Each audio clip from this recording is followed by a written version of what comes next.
Les départements vivent peut-être leurs derniers instants, Axel de Tarlé. François Hollande a annoncé hier une sévère accélération de la réforme territoriale avec la fin des conseils généraux et la réduction de moitié du nombre des régions dès 2016. Dans 2 ans, c'est nettement plus rapide que ce qui était prévu initialement. Eh bien oui, puisque Manuel Valls avait promis cette réforme, mais pour 2021, donc le quinquennat suivant, ce qui fait que forcément on s'interrogeait sur la volonté réelle du gouvernement. Donc là, François Hollande accélère le pas, ce sera pour 2016, dans 2 ans. Alors politiquement, c'est une façon de marquer les esprits et de laisser une trace qui marquera son quinquennat, la fin des départements.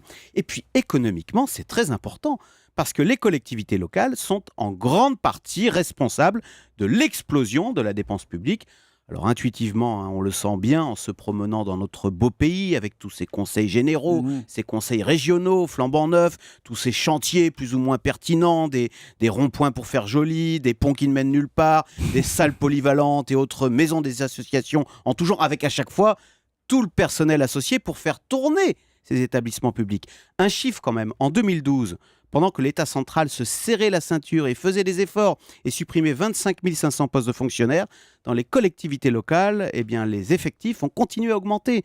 Plus 31 000 postes. Le solde reste positif. Donc, Voilà, bah oui, donc on n'arrive pas à cause des collectivités locales. Donc halte, et la meilleure façon de stopper ce train fou, eh bien, c'est de supprimer carrément les structures. C'est ce qu'on va faire. Fin des départements et réduction par 2 des régions. Sauf Axel, que les élus locaux vont freiner des cas de fer. C'est évident.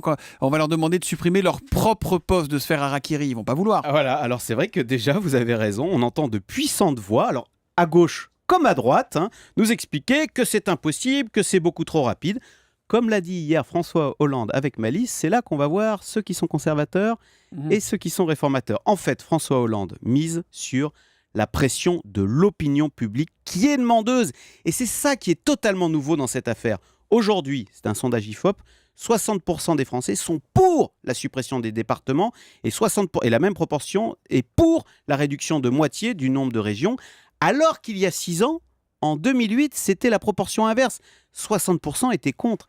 Évidemment, ça change tout. Voilà peut-être en tout cas un vent porteur pour François Hollande. Objectif 2016, on y croit pour les départements ? Allez, oui. Allez, on y croit. Allez, on y croit. Pas de raison d'en douter. À présent, le Zoom Echo, Axel de Tarlé, tous les matins à 7h10 sur Europe 1. Demain, Axel.